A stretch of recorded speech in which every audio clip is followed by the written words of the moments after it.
یا ولی اللہ سلام علیک۔ بسم اللہ الرحمن الرحیم۔ انا ہدیناہ السبیل اما کافرا و اما کفورا۔ تو اس کے متعلق جو بات چیت ہو رہی تھی، رب العالمین بے نیاز ہے۔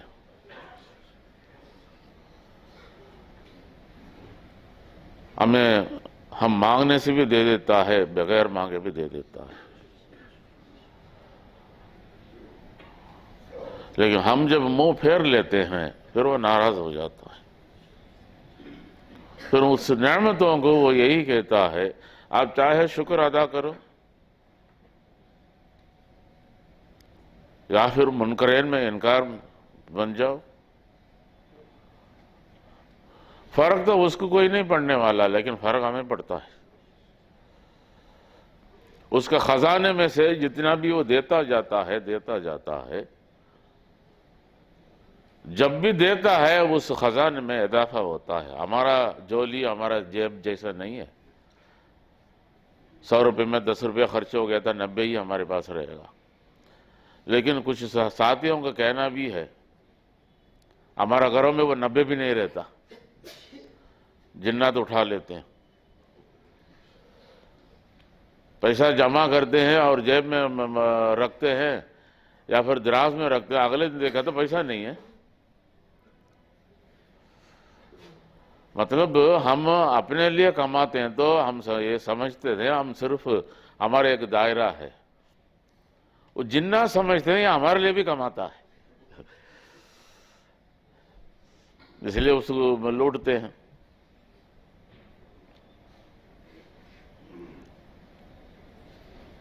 لیکن اس پیسوں کا آپ کو معلوم ہے، یہ پیسہ جو چوری ہوتا ہے وہ کیسا استعمال کرتے؟ اکثر لوگ نہیں معلوم ہے۔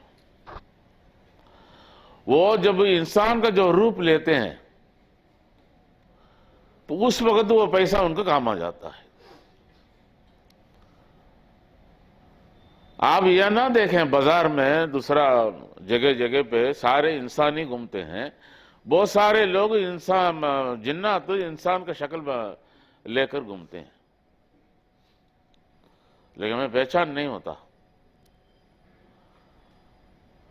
اس وقت اگر سمجھو سانپ کا شکل لے لیا، اس میں سخت زہر ہوگا۔ جس طرح کا وہ روپ لیتے ہیں، انسان کا شکل لے لیا، انسان کا کردار ہوگا۔ اکثر یعنی کہ گائے بیل کا شکل لیتے ہیں، کتنی بار ہمارے یہاں ہم نے دیکھا۔ بڑے عجیب تخلیق ہے۔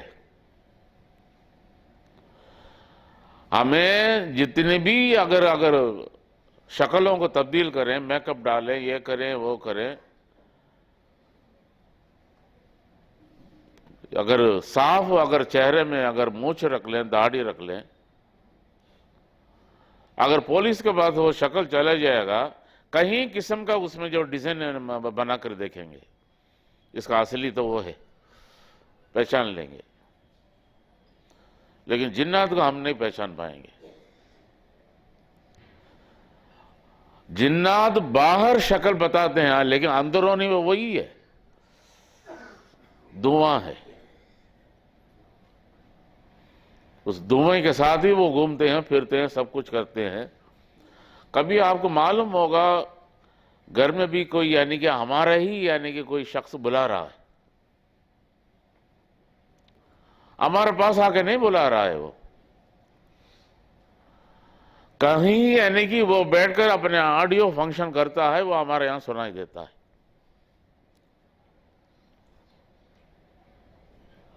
بڑی عجیب بات ہے۔ تو یہ انسان کا جو کردار ہے، اللہ کریم جب وہ عطا فرماتے ہیں، وہ عطا فرماتے چلے جاتا ہے، لیکن ہمیں احساس نہیں ہوتا۔ تو اس میں جو چند سوال ہیں جو انہوں نے جو پوچھا ہے، میں نے تمل میں تو بتا دیا ہے، تاکہ آپ لوگوں کو بھی بتا دوں۔ تو علماء کا بیان اور تفسیر سننے سے بہتر ہے کہ صوفیوں کو جو بیان اور تفسیر جو پڑھ کر سناتے ہیں وہ کون سا بہتر ہے؟ بہتر یہی ہے، الفاظ زبان تک محدود ہے۔ اگر واقعی صوفی جو دلوں کو منور کرتا ہے، روح کو طاقتور بناتا ہے، اس روح کے ذریعے وہ کہ آپ کو بات سناتے تو وہ بہتر ہے۔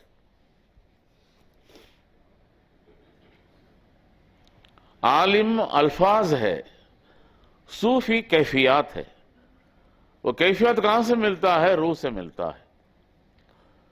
اور روح کو ورزش کرا کے اور روز مرہ کا اس کو جو غذا برابر کھلاتا ہے، پھر وہ زبان صرف ایک اسباب بنتا ہے، روح سے وہ بولتا ہے۔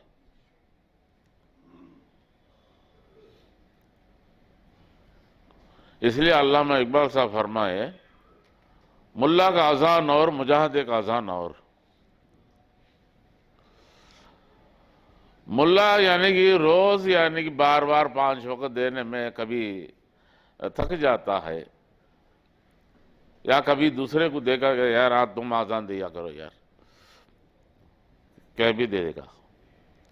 لیکن مجاہد جنگ میدان میں اس کو تلوار چلانا ہے، کیا معلوم ہے یہ تلوار دشمن کے سینے میں جاتا ہے یا دشمن کو تو تلوار میرے سینے میں آتا ہے، معلوم نہیں ہوتا اس کو۔ لیکن اس کیفیت سے وہ جو اذان دے گا جنگ میدان میں، وہ اذان کیسی رہے گی؟ اگلا لمحہ کوئی زندگی کا کوئی گارنٹی نہیں ہے۔ اس لیے انہوں نے بتایا ملا کا اذان اور مجاہدے کا اذان اور۔ اب یہ کیوں ہم علیحدہ علیحدہ انہوں نے کہا؟ ہم نے دیکھا اگر ملا ہی مجاہد بن جائے،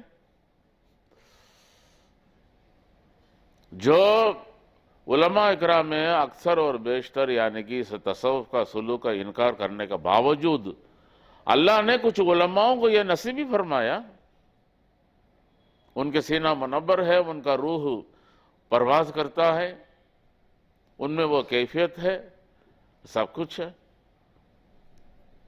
لیکن عام علماء اور یہ علماء دونوں ایک نہیں ہو سکتے۔ اس میں ملاحیت بھی موجود ہے، مجاہدیت بھی موجود ہے، اور ایک طرح کا یہ شعر ہے، یہ گیدڑ نہیں بنے گا کبھی۔ صوفیاء کرام کبھی جنگ اگر ہو تو بھلے معاشرہ میں کوئی ساتھ دے نہ دے، وہ اکیلے کھڑا رہے گا، اس لیے وہ سمجھے گا میرا رب میرے ساتھ ہے۔ عام اگر آدمی ہو تو کہے گا تو لوگ نہیں ہیں، میں کیسا لڑوں، بھاگ جائے گا۔ مجاہد میں وہ بات ہوتی ہے، ان معی ربی، میرے رب میرے ساتھ ہے، وہ کہیں دور نہیں ہے، میرے قریب سے سنتا ہے اور مجھے قریب سے دیکھتا بھی ہے۔ میں جیسا تلوار چلاتا ہوں، مجھے کیسا تلوار چلانا وہ مجھے بتا دے گا۔ جنگ بدر میں ان صحابہ رضی اللہ تعالیٰ ان کے کسی نے سکھایا؟ ٹوٹے پوٹے ان کے پاس جو تلوار تھا، کچھ چند گھوڑے تھی۔ ابھی نبی علیہ السلام جو بتائیں گے بھائی تم لڑو تو وہ لڑیں گے۔ اللہ کریم نے، یہ تو بیچارے انجان لوگ ہیں، یہ جانتے کیا؟ کچھ بھی نہیں جانتے، نئے نئے اسلام قبول کیے ہیں۔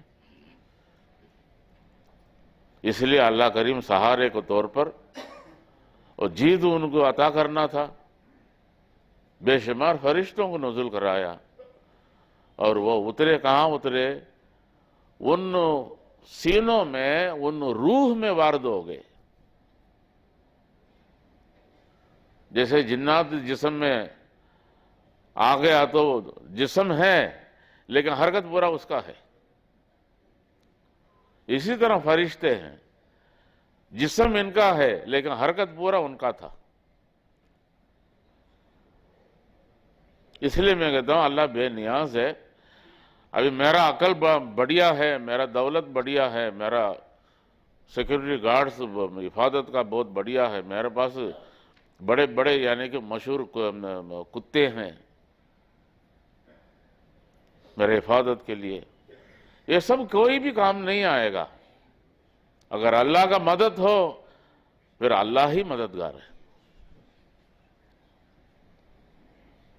ایک بزرگ سے، ایک صوفی بزرگ تھے، کسی نے پوچھا یہ تصوف کیا ہے، اللہ اللہ کیسے کرنا ہے، اللہ کو کیسے پکارنا ہے؟ انہوں نے بتایا تم اللہ کو ایسے پکارو جیسے سمندر میں تمہیں کسی نے دھکا دے کے گرا دیا، لیکن سہارے کے لیے کوئی یعنی کہ لکڑی نہیں ہے، کوئی پکڑ نہیں ہے، اس وقت تم چیخو گے، اس طرح ہونا ہے۔ ابھی میرا کوئی سہارا نہیں ہے میرے رب کے سوا، اس طرح وہ ذکر کا حال ہونا ہے۔ یہی میں نے اس زبان میں کہہ رہا تھا، ذکر میں وہ جذبات، وہ جوش ہونا ہے۔ شروع میں آپ ذکر کریں گے، آپ کو مجبور ہو کے یعنی کہ روح کو کھلانا پڑے گا۔ دیکھیں بچوں کو ماں کھلاتی ہے، کبھی چاند کو دکھا دیتی ہے، کبھی اپنے ابا کو دکھا دیتی ہے، لیکن بڑے ہو کے کیا وہ چاند کو دکھاتی ہے؟ کچھ نہیں ہے۔ میں تو بھوک سے مر رہا ہوں، مجھے کھلاؤ، وہ تو چیخے گا۔ روح بھی ایسے ہی ہے، شروع میں جب آپ کھلائیں گے، چلتے چلتے چلتے چلتے اس کا بھوک اتنا ہوتا ہے، وہ خود کہے گا، اتنا رچ بس جاتا ہے، وہ ذکر کے بغیر وہ بے چینی ہو جاتا ہے۔ ذکر واقعی بے چینی کو دور کرتا ہے۔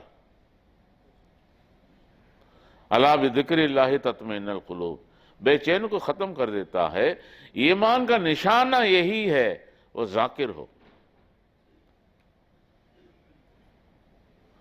الذین آمنوا تطمئن قلوبہم فی ذکر اللہ، واقعی سکون چاہیے، آرام چاہیے، رب کا سہارا چاہیے، اللہ کا یاد سے ہی وہ آپ کو ملے گا۔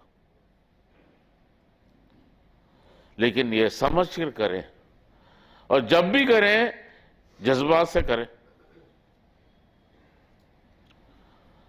انگڑائی سب کو آتا ہے، چھینک ہر ایک کو آتا ہے، کھانسی سب کو آتا ہے۔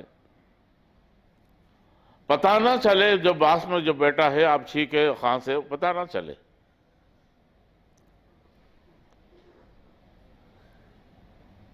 اور کبھی کبھی معمولی ڈکار نہیں ہے، کھٹی ڈکار آتا ہے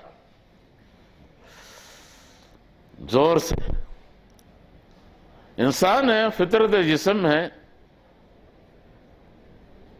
نبی علیہ السلام نے ارشاد فرمایا، میرے مسجد میں وہ بندہ مت آئے جو لہسن کھاتا ہے اور پیاز استعمال کرتا ہے۔ باقی کتنی صحیح ہے۔ میں نے شافی مسجد میں جماعت کے ساتھ نماز پڑھنے کے لیے گیا۔ آپ کو معلوم ہے حنفی خفی سے آمین کہیں گے، شافی یعنی زور سے کہیں گے۔ میرے بغل میں ایک آدمی کھڑا تھا، آمین جب کہتا پیاز کا باس آ رہا تھا۔ جب وہ منہ کھلتا ہے، جس کو اس نے دفن کر کے رکھا تھا وہ باہر زندہ ہو کے آیا۔ اور نبی علیہ السلام کتنے نازک سے فرمائے، تم تکلیف میں ہو لیکن اگلے کو تکلیف مت دو۔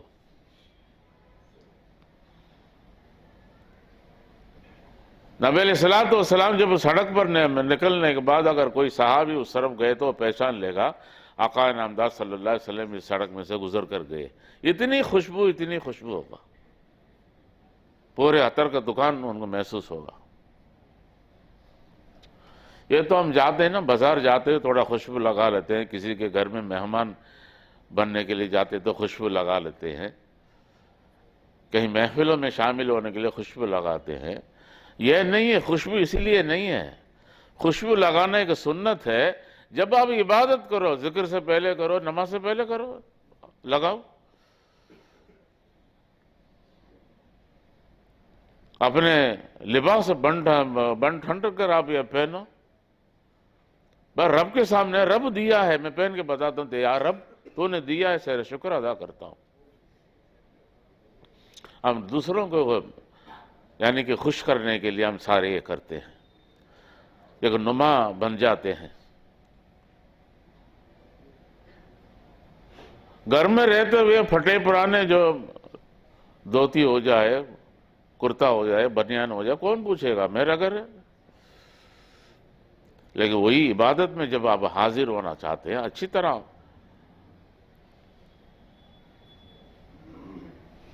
اللہ کریم اسی لیے تو سورۃ الاعراف میں فرمایا یا بنی آدم خذوا زینتکم عند کل مسجد اکلوا واشربوا ولا تسرفوا انہ لا يحب المسرفین۔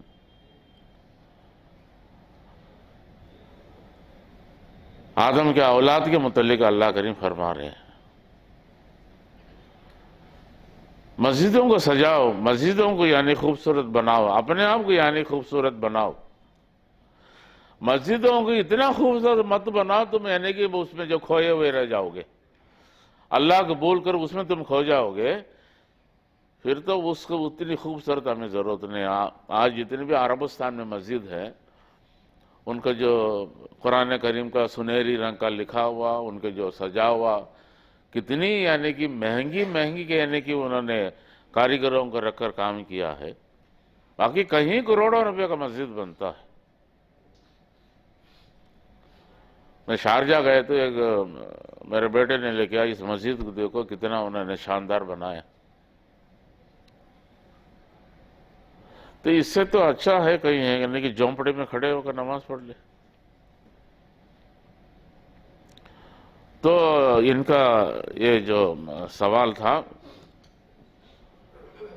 عالم علماؤں کا بیان اور صوفیوں کا بیان، وہی جو عالم اگر صوفی بن کر وہ بیان کرے اس سے بہتر کچھ بھی نہیں۔ عالم بھی ہے، علم بھی رکھتا ہے اور سینہ بھی منور رکھتا ہے۔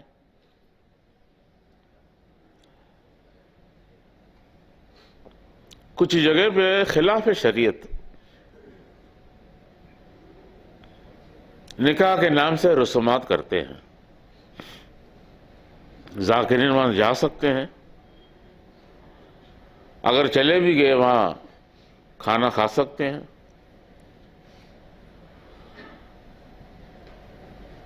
دیکھو شادی کیا ہے، نبی علیہ السلام کا ایک ارشاد ہے النکاح من سنتی من رغب سنتی فلیس منی۔ شادی ان کے جو سنتوں میں، ان کے جو عملوں میں سے کا عمل ہے، اور جو کچھ اس میں جو رجوع کیا من رغب سنتی فلیس منی، وہ مجھ میں سے ہیں۔ اور نبی علیہ السلام شادی کیسے کیے ہیں؟ چلتے چلتے جو جنگ میں ایجپٹ کی طرف سے جو تحفہ ملا ان کو، جویریہ رضی اللہ تعالیٰ عنہ،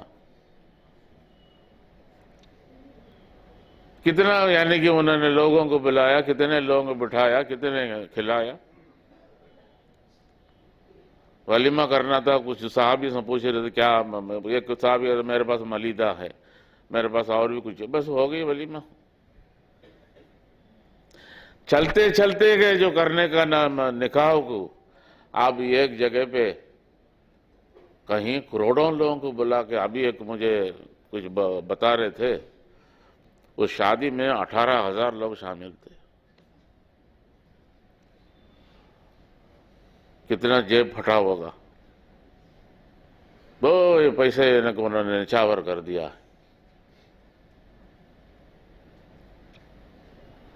لیکن کبھی دین کے لیے کچھ نہیں کریں گے۔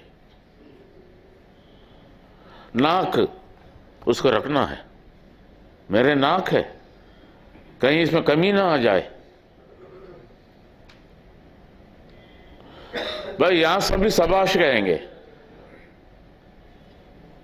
واہ جی واہ کتنا کا بڑھیا شادی انہوں نے کرایا، لیکن رب تو پوچھے گا یا چھوڑ دے گا؟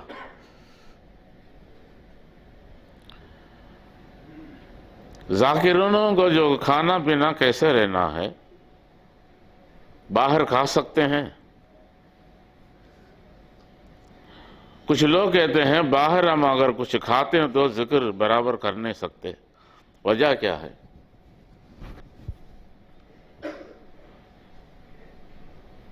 ذاکرین کا کھانا کیا ہے؟ کھانا ہے یہ مختصر.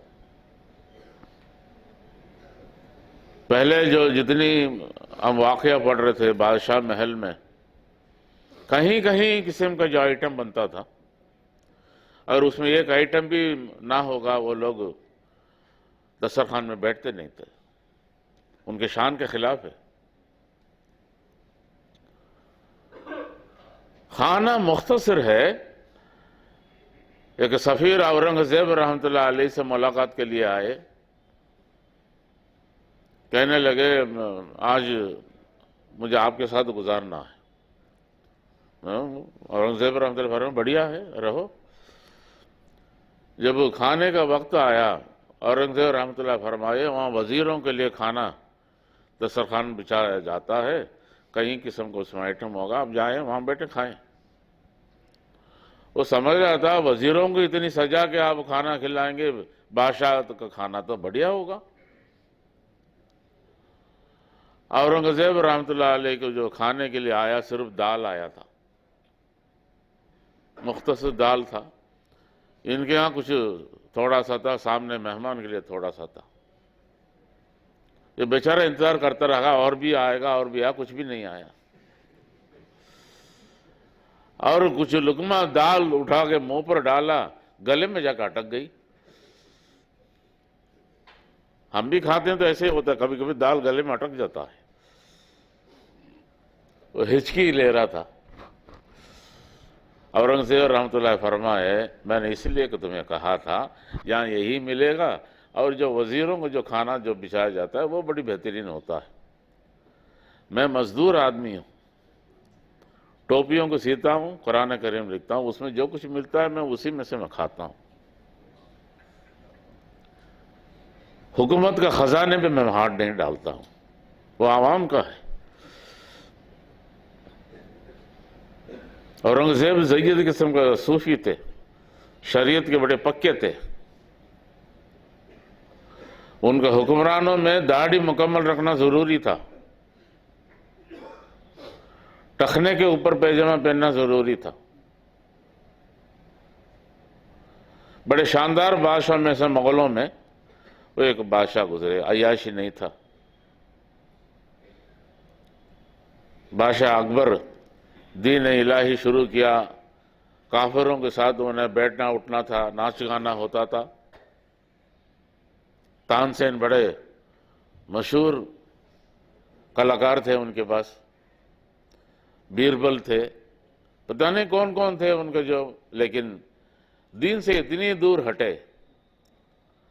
ایک بار میں نے ان کا واقعہ پڑھ رہا تھا، وہ خطبہ دے رہے تھے، بازو ان کے جو گھٹنے کے نیچے جا رہا تھا، اتنی لمبی بازو ہے ان کا. ان سے بیان نہیں ہو سکا، وہ رو رہے تھے. اللہ نے میرے اوپر اتنا کرم کر دیا ہے، میں اللہ کے ساتھ کیا برتاؤ کرتا ہوں مجھے نہیں معلوم ہے. میں سب کو ایک ساتھ رکھنا چاہتا ہوں. علیحدہ علیحدہ دھرم مذہب میں لوگ بٹے ہوئے ہیں، سب کو یعنی کہ دین الہی کے چھتری کے نیچے لے آنا چاہتا ہوں. یہ ان کا جو واقعہ میں جو لکھا تھا، یہ احساس تو ہے. مکمل طور پر ہندوستان کا جو مہاراجہ بنے، لیکن کس کے گود میں جا کے بیٹھے آخر؟ جودھا بائی کا گود میں آ کے بیٹھ گئے. فائدہ کیا ہوا؟ جودھا بائی کو اسلام میں نہیں لے آئے، جودھا بائی کو اپنے محل میں ایک مندر بنا کے دے دیے. تم یہیں گھنٹی بجاتے رہو، پوجا کرتے رہو. اس طرح کا بڑی یعنی کہ کھلا دل والا تھا. کیا اگر اس نے اسلام قبول کرنے کے لیے بیوی کو کہتا، کیا بیوی انکار کرے گی؟ نہیں کرتی. لیکن ان میں اتنی ہمت نہیں ہے. تو ذاکرین کا جو کھانا پینا کیسا ہے؟ باہر کہیں کھا سکتے.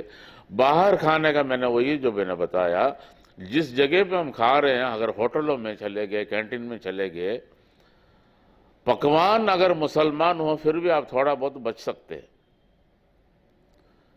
لیکن پھر بھی اگر بے نماز زیادہ تر یعنی کہ کچن میں جو کام کرتے ہیں وہ بے نماز ہی ہوتے ہیں. بے نمازیوں کے کھانے میں وہ نوست رہتا ہے. یا پھر کافروں کے ہوٹل میں اگر چلے گئے پھر تو نوست ہی نوست ہے. میں جب 92 میں منارہ جب گیا، بس دلی میں کھانا کھا کر جو میں نکلا اٹاری ایکسپریس میں، اس کے بعد میں نے کہیں پہ پانی نہیں پیا، کھانا نہیں کھایا. میرے ساتھ ایک پنجابی تھا اور اسٹیشن میں بیٹھے رہے. وہ کہنے لگا آپ کچھ بھی نہیں کھاتے، کچھ بھی نہیں پیتے. وہاں ناریل بکتا ہے، ہمارے یہاں ناریل وہ ٹکڑے ڈال کر بیچنے کا رواج یہاں نہیں ہے. لیکن نارتھ میں آپ چلے جائیں، ناریل کو ٹکڑے ٹکڑے کر کے وہ بیچتے ہیں. کوئی ناریل بکتا ہے، ناریل تو کھا لو. میں باہر نہیں کھاتا ہوں. تو پورا لگ بھگ 36 گھنٹے ہو گئی، میں نے کھانا نہیں کھایا، کچھ بھی نہیں پیا. اور جب منارہ پہنچا وہ لوگ پوچھنے لگے کھانا وغیرہ کھائے. میں نے یار کہیں گھنٹہ ہو گیا یار، مجھے کچھ کھلاؤ. اس لیے منارہ تھا، حضرت شیخ اپنا جگہ تھا، ان کے گیسٹ ہاؤس تھا. جہاں حلال آپ سمجھتے ہیں جی بھر کے کھا لو، جہاں حلال آپ سمجھتے ہیں 9 سے زیادہ ہے وہاں پرہیز کرنا اچھا ہے. اس لیے آپ کا روح بچ جائے گا، نہیں تو وہ سڑ جائے گا. جسم تو کھا لے گا، زبان میں وہ ذائقہ بھی رہ سکتا ہے، گلے میں اترتے ہوئے بھی آپ کو اچھا لگ سکتا ہے، لیکن روح میں اس کو فرق پڑ جائے گا. تو اسی لیے کھانے کے بعد ذکر برابر نہیں کر سکتے، وہ ان کا کہنا ہے. ظاہر ہے روح میں دھکا لگے گا، وہ کیسے یعنی کہ ذکر ہوگا. آپ ریسلنگ سٹیج میں دیکھیں گے، پہلے سینہ تام کر دونوں سامنے آئیں گے، دونوں کو ہاتھ میں لائے گا ریفری. اور دشمن نے ایک موقع جس طرح وہ کھڑا تھا مضبوط نظر آئے گا، اور سامنے والے ایک مکہ مار دے گا، پھر تو وہ رسی پکڑ کے وہاں ڈھیلا شالا ہو کے کھڑا رہے گا. یہ روح کا حالت ہے. ذاکرین ان کے عمل میں اگر منازل سلوک میں وہ پرواز برقرار رہے گا، منازل میں برقرار نہیں رہ سکتے. اس لیے جب وہ ان باتوں میں سے اس کو جو کمزوری آتا ہے، روح میں پرواز منازل میں قوت ہو تو آگے وہ پرواز کرتا ہے، نہیں تو پیچھے آ جائے گا. تو میرا نماز مکمل نہیں ہے اور میرا عمل میں بھی مکملیت نہیں ہے، تو میں دین کی خدمت کرتا ہوں، صدقہ کرتا ہوں، لوگوں کی خدمت کرتا ہوں. تو یہ لوگ کیا ہے آخرت میں فلاح پائیں گے؟ وہ فلاح کیسے پائیں گے؟ نہیں پائیں گے.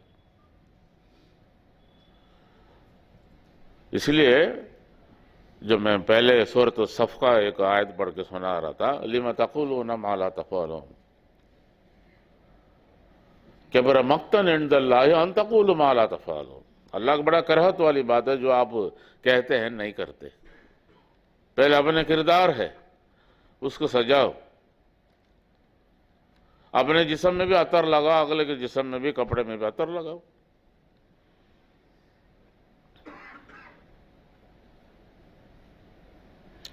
صوفیوں کا جو صاف ستھرا کس طرح رہنا چاہیے، ان کی جو بسترا، ان کو جو چیزیں کتنی پاک رکھنا چاہیے. اور غسل جب واجب ہو جاتا ہے اور فوراً غسل کرنا ہے، یا ہمیشہ وہ وضو کے ساتھ رہنا ضروری ہے. دوسرا یہ پان، تمباکو یہ استعمال کر سکتے. دیکھو صوفی اس کا پہچان ہی یہی ہے، النظافہ نصف الایمان. آپ کو جو پاکیزی ہے وہ آدھا ایمان کا برابر ہے. ہر چیز میں اس کے جو استعمال میں پتہ چلے گا، جس چیز کو جہاں رکھنا وہاں رکھے گا. بستر میں سے اٹھنے کے بعد پتہ چلے چارپائی کہیں، یعنی کہ چادر کہیں، تکیہ کہیں. ایک چیز آج وہاں سے نکالے دوسرے سے دن دوسری طرف ہے، ایسا نہیں ہوتا۔ ایک پہچان ہو جاتا ہے، یہ بالکل ہر چیز کو یعنی کہ پکا کرتا ہے۔ صوفی کا پہچان ہے۔ میں بازار کے صوفیوں کو متعلق بات نہیں کرتا ہوں، جو حقیقت جو صوفی ہوتے ہیں۔ اور جو غسل واجب ہو جاتا ہے اس کی کیا فوراً غسل کرنا ہے؟ بالکل۔ میاں بیوی ہیں آپ، اور جب بھی آپ کو جو تقاضا ہو جائے گا آپ دونوں اپنے جسموں کے استعمال کرتے ہیں۔ رات 2 بجے ہیں، ٹھنڈ خوب ہے، پانی بھی ٹھنڈا ہے۔ آپ کو شاید معلوم ہوگا محی الدین عبد القادر جیلانی رحمۃ اللہ علیہ، شیطان نے بہکایا خواب میں، 3 بار احتلام ہوا، پانی کو تلاش کیا، پانی نہیں ملا، برف ملا، برف کو توڑ کر انہوں نے غسل کیا ہے۔ کر سکتے ہم؟ برف کو اگر ٹکڑے منہ میں ڈالیں گے تو اگر ٹھنڈا زیادہ تھوک دیتے ہیں، لیکن وہ ہستی ایسی ہیں اس کو یعنی کہ پانی کے شکل میں توڑ کر انہوں نے غسل کیا۔ صوفی کبھی گندا نہیں رہتا ہے۔ میرا اپنی زندگی میں خود رات 1 بجے 2 بجے 12 بجے ٹھنڈا پانی، آج بھی میں ٹھنڈا پانی میں نہاتا، مجھے گرم پانی پسند نہیں، اور فوراً غسل کر دو۔ میں ہمیشہ، مجھے عادت ہے غسل کے بعد 2 رکعت نماز پڑھ کے میں لیٹتا ہوں۔ ضروری ہے، ناپاکی میں لیٹے رہنا صحیح نہیں ہے۔ اور پان تمباکو لوگوں میں عادت ہے، یہاں تو نہیں ہے، آپ یعنی کہ سڑک میں زیادہ تر دیکھ نہیں سکتے، لیکن ہمارے یہاں جتنے بھی بہاری جہاں کہیں بھی ہیں، بنارس والے ہیں، اچھا کھاتے اپنے مرضی، چلو یہ کھاتے اپنے مرضی ہے، لیکن تھوکتے بھی اپنے مرضی ہے۔ ہمارے یہاں کا بہاری لوگ کام کرتے تھے، میں نے دیکھا سیڑھی چڑھتے ہوئے یہ جو ہے نا اس طرح سیڑھی چڑھتا ہے، اس کے اوپر انہوں نے تھوکا۔ باجو والا ایک پرنٹنگ پریس رکھنے والا کہتا ہے آپ کے یہاں کیسے بھی تھوکیں، آپ کا گھر ہے، لیکن کھڑکی سے باہر میرے گھر میں تھوکتے ہیں لوگ۔ کیا وہ روکتے نہیں ہیں؟ میں نے سب کو میں نے کہہ دیا یار یہاں مت کام کرو، آپ کا ہمارا بنے گا نہیں، ہم صاف ستھرا رکھتے ہیں، سفید پاک رکھتے ہیں۔ تم لوگ تھوک کر یعنی کہ تم ہمارا گھر میں تھوکا، ہمارا منہ مت تھوکو، دونوں ایک ہی ہے۔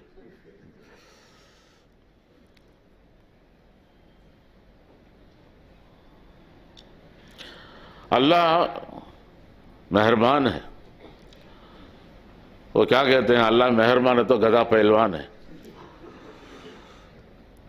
تو اللہ مجھے معاف کر دے گا یہ سمجھ کر بار بار گناہوں کو کرتے ہیں، کیا واقعی ایسا کرنا درست ہے؟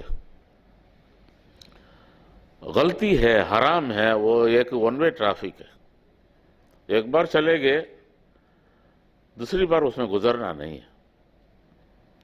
پھر تو معافی مانگنا، اللہ سے استغفار کرنا مذاق ہو جاتا ہے۔ اللہ کریم جب اس کا جب بندہ معافی مانگتا تو فرشتوں کو بلا کے کہتا ہے میرے بندہ دیکھو مجھ سے معافی مانگ رہا ہے۔ میں نے کہ کتاب پڑھا، اس میں تو یہی لکھتے ہیں فطرت انسان ایک بار غلطی کرے اس میں سے سدھر جائے کہ کسی میں نہیں ہے، اس کے بعد وہ غلطی کرے گا۔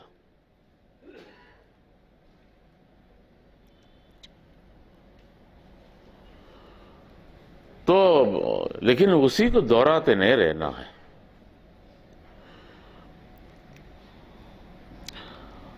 عوام میں زیادہ تر آج کل جو ڈپریشن کہتے ہیں، دباؤ کہتے ہیں، لیٹتے تو نیند نہیں آتا ہے، اس کی کیا یعنی اصلاح کیا ہے، اس کا دوا کیا ہے؟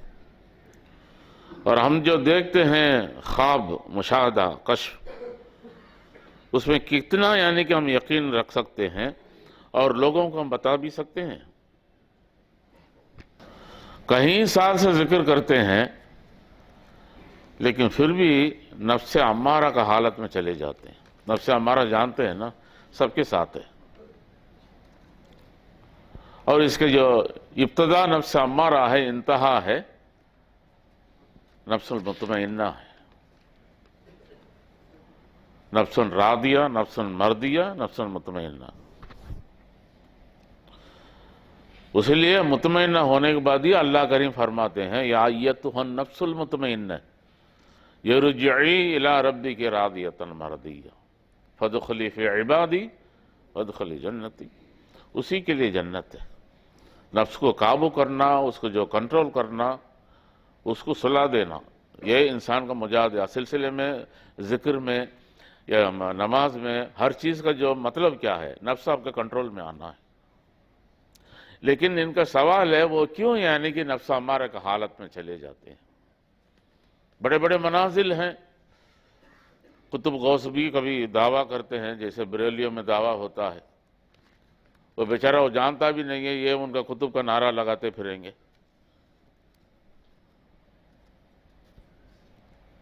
جیسے ہندوؤں میں کہتے ہیں ہمارا بابا تو بڑے پہنچے ہوئے ہیں۔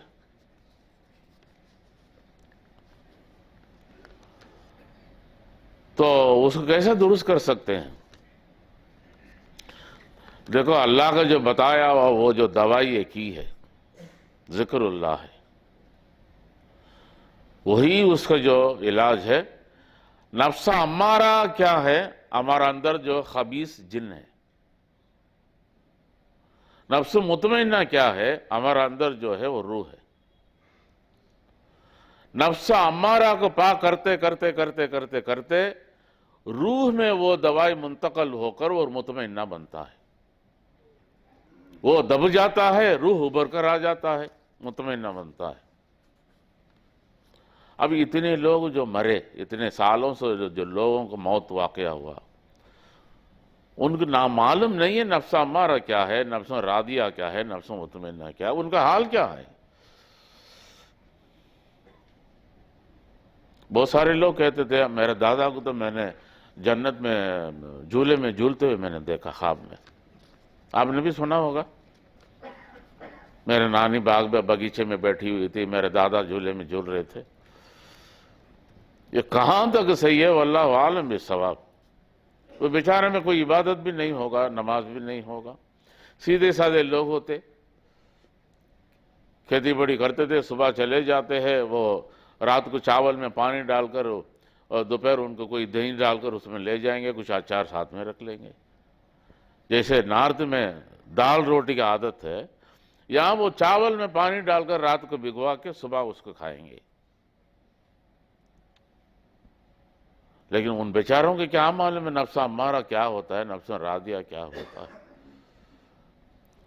لیکن شاید اللہ کریم ان کے جو سیدھے طریقے کا جو عمل ہوتا ہے، بالکل سیدھے ہوتے تھے، ہر چیز کو مان لیتے تھے، شاید ان چیزوں کو اس وقت ان زمانوں میں بتایا تو شاید اور تسلیم بھی کر لیتے۔ لیکن آج گاؤں گاؤں کیا ہو گیا ہے، منکرین بڑھ گئے ہیں۔ وہاں کا جوانوں کو جس کو بھی دیکھیں آج یہ منکر کے پیچھے جاتے ہیں۔ ذاکر نائک ایک پہنچا ہوا منکر ہے اور ہر اہل حدیث منکر ہے۔ معرفت ولایت اس کو بالکل ہی نہیں ماننا، ایسا کوئی چیز ہی اسلام میں نہیں ہے۔ میں نے کل بھی بتایا تھا، بار بار نام لینا بھی میں اچھا نہیں سمجھتا ہوں۔ انہی مسجدوں میں وہ تعلیم پڑھتے ہیں، انہی مسجدوں میں مصلی میں بیٹھ کے باتیں کرتے ہیں۔ سب سے بڑا آج گمراہی جماعت وہ ہے، ان کے سیدھے ہونے کا کوئی یعنی کہ موقع نہیں ہے۔ وجہ کیا ہے؟ جس میں عنایت آگے وہ تباہ ہو گیا۔ اس سے بڑھ کر کوئی عمل نہیں ہے، ہم سے بڑھ کر کوئی جماعت نہیں ہے، ہمارا لیڈر جیسا کوئی لیڈر نہیں ہے۔ وہی لیڈر ابو بکر صدیق رضی اللہ تعالیٰ نے، وہی لیڈر غوث ہیں، وہی یعنی کہ کتب ہیں۔ کتنی یعنی کہ لوگوں کو بہکا کر اپنے جال میں پھنسا کر ہم گھر جا کر بلاتے ہیں۔ گھر جا کے کیوں بلاتے ہیں؟ کیچڑ میں گرانے کے لیے۔ گر گیا بندہ، پھر وہ بھی کل نادان آدمی پھر وہاں جا کے پھر وہی نعرہ لگاتا ہے، ہم جیسا کوئی نہیں ہے، یہ عمل جیسا کوئی نہیں ہے، یہ بڑی پہنچا ہوا جو جماعت ہے، اللہ نے ہمیں چن لیا ہے۔ اس میں جو کچھ یعنی کہ آیا، جو نوح علیہ السلام کشتی میں آیا، باقی سارے ڈوب گئے، ہم سب ڈوب گئے، وہی بچ گئے۔ کتنا انانیت کا الفاظ ہے، پورا انانیت کا الفاظ ہے، تمیز کسی میں نہیں ہے، بات کریں گے آپ کو کھانے کو پڑ جائیں گے۔ اس 32 سال سے ان سے ہم نے پریشانی جھیلا ہے۔ کسی بستی میں 400-500 لوگ ذکر کرنے والوں کو سب کو ہٹا دیا۔ کرنے والا کام یہ نہیں ہے، کرنے والا کام وہ ہے، اور امت کو وہی سیدھا راستہ دکھاتے ہیں۔ ہم یعنی کہ آپ روز آکے آپ کو شراب کا کتنا آئٹم ہے، جن ہے، رم ہے، برانڈی ہے، وسکی ہے، عرق ہے، دوسرا کتنی ویرائٹی بتاتے ہیں، کس میں کتنی پانی ملانا، کس میں نیمبو نچوڑنا، کس کے ساتھ مرغا اچھا رہے گا، کس کے ساتھ گوشت اچھا رہے گا۔ ہم تو یہ تعلیم دیتے ہیں، وہ لوگ صرف سیدھے راستے بتاتے ہیں۔ عجیب کنجر خانہ ہے یار، دنیا کے لوگ بھی یعنی کہ کیا کہتے ہیں، یہ نماز کو بلاتے ہیں، نماز کو بلاتے ہیں، نماز کو نہیں بلاتے ہیں، گمراہی کے لیے بلاتے ہیں۔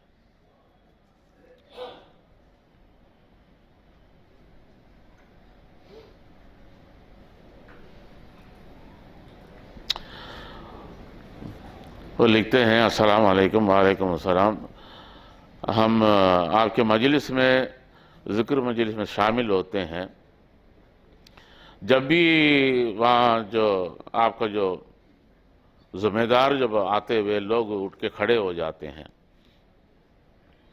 اس کو آپ کیا بتائیں گے؟ میں یہی بتا سکتا ہوں، یہ درست نہیں ہے۔ عزت اپنی جگہ پہ، احترام اپنی جگہ پہ۔ حضرت شیخ نے منارہ میں کہا کوئی اٹھ کے کھڑے نہیں ہونا چاہیے۔ اب میں وہاں بیٹھا تھا، جب میں وہاں پہنچا میں اٹھ کے کھڑے ہو گیا، یار یہ میرے شیخ ہے، میرے شیخ کھڑا ہے، میں بیٹھا ہوں، اور میرے دل میں احساس ہو گیا۔ لیکن یہ کوئی حکم نہیں ہے اور شرط نہیں ہے سب اٹھ کے کھڑے ہو جائیں، ہاتھ باندھ لیں، نہیں ہے۔ ہاتھ اسی کے سامنے باندھ سکتے ہیں جو رب العالمین کا جو بارگاہ الہی میں، اس کے سوا کہیں بھی نہیں ہے۔ اور اس سلسلے میں اتنی سادگی ہے، یہاں پیر کہنا منع ہے، مرشد کہنا منع ہے، شیخ کہنا منع ہے، لیکن استاد کہہ سکتے ہیں۔ ہم نے کسی عالم کے قدموں میں بیٹھ کے عالم سے کہا میرا استاد ہے۔ ہم نے کہیں یعنی کسی ایسی ہستی کے قدموں میں بیٹھ کے روشنی حاصل کیا، وہ ہمارا استاد ہے۔ آج بھی میں وہاں دیکھتا ہوں، لیکن وہاں دوسرے جو سلاسل میں جو کہتے ہیں وہ الفاظ نہیں ہیں، لیکن جب تک حضرت جی رحمت اللہ علیہ زندہ تھے، اب کیا معلوم مجھے نہیں معلوم۔ تو یہ ان کے لیے جواب یہی ہے۔ تو یار بولتے تمل پیسرا தமிழ் பேசுகிறவர் எழுதி கொடுத்தாரு. ஷேக் வரும்போது எந்திரிச்சு நிற்கணும் அப்படிங்கிறது கட்டாயம் இல்லை, இருந்தபடியே ஏற்கலாம். நபி அலைஹிஸ்ஸலாத்து வஸ்ஸலாம் தடை செஞ்சாங்க. கைகளில் முத்தமிடுறது, காலில் விழுறது, வந்தோடனே ஏஞ்சி நிற்கிறது. அவங்க என்ன நபி அலைஹிஸ்ஸலாம் சொன்னாங்க, என்னது அஜமி மாதிரி நீங்கள் ஒரு அமலை செய்கிறீங்கன்னா? اچھا ہے جب نبی نہیں چاہتے تھے، لیکن پھر بھی اس میں ایک اور ایک نقطہ ہے۔ امام ابو ہریرہ رضی اللہ تعالیٰ عنہ نبی علیہ السلام جب گھوڑے میں سے اتر رہے تھے، انہوں نے ان کا ہاتھ پکڑ کر چوما. اور دوسرے صحابی پر کرتے نبی صاحب منع کیے، آپ کو منع ہے، مجھے اجازت ہے.